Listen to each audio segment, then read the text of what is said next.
आता वळूया आजच्या चर्चेच्या मुद्द्याकडे। मंडळी, इथं प्रत्येकाला आपल्या वस्तूची किंमत ठरवण्याचा अधिकार आहे, पण शेतकऱ्याला नाही।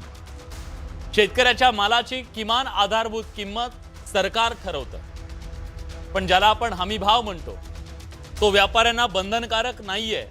त्यामुळे हजार संकटाच्या कचाट्यातून वाचवलेला, कष्टानं पिकवलेला शेतीमालाचा भाव तिसराच कोणीतरी ठरवतो। शेतकऱ्यांच्या हातात माल येतो तेव्हा शेतीमालाचे दर कोसळतात, हे आता नवं राहिलेलं नाहीये। जेव्हा दर कोसळतात तेव्हा कोसळतो इथला शेतकरी, त्यानं मनात पेरलेली आशा, त्याची स्वप्न आणि तोलून धरलेलं मनोबल सुद्धा। आज राज्यातल्या सोयाबीन आणि कापूस उत्पादक शेतकऱ्यांचं हेच अस्वस्थ करणारं विदारक वास्तव तुमच्या सगळ्यांसमोर मांडणार आहे। हिवाळी अधिवेशनात आज या मुद्द्यावरून मोठं रणकंदन झालं। सत्ताधारी विरोधक दोन्ही आमदारांनी या प्रश्नाला वाचा फोडण्याचं काम केलं। शेतकऱ्यांच्या कष्टाला न्याय मिळावा म्हणून दरवर्षी सरकार हमीभाव जाहीर करतं, पण दिल्लीतल्या घोषित होणाऱ्या त्या सरकारी हमीभावाच्या फुग्यांना खाली वास्तवाचे काटे एकदा टोचले की त्यातलं जळजळीत वास्तव समोर येतं। अजिबात अतिशयोक्ती नाहीये, पण एक वेळ शेतकरी स्टीपलचे अर्थात अडथळ्यांची शर्यत धावण्याची सहज जिंकू शकेल, पण हमीभाव मिळवण्याची सरकारी शर्यत जिंकणं खायकुतीला आणणार आहे त्याला। मोठ्या आसमानी संकटातून वाचलेल्या सोयाबीन, कापूस आणि तुरीच्या पिकाला बाजारात हमीभावापेक्षा कितीतरी कमी, म्हणजे 1000 ते 2000 रुपये कमी भाव मिळतोय।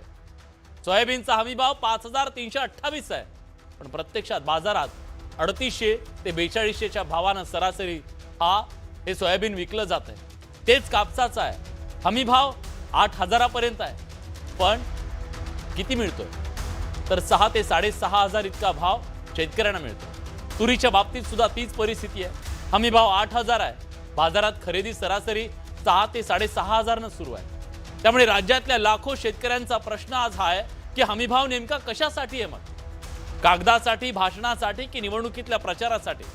सरकारनं खरेदी केंद्र सुरू केली, पण ती सुरू व्हायला 2 महिने उशीर झाला। त्यात पुन्हा बारदाना नाही म्हणून 15 दिवस खोळंबा। नोंदणीची अडचण आहे, तांत्रिक अडचणी आहेत, अटी आहेत, आणि या सगळ्या किचकट अटींच्या, तांत्रिक अडचणींच्या मधून, खोळंब्यातून विकलं गेलं तर विकलं गेलं। आतापर्यंतचा अनुभव असा आहे की केवळ 20% शेतकऱ्यांना या हमीभावाचा लाभ मिळतोय।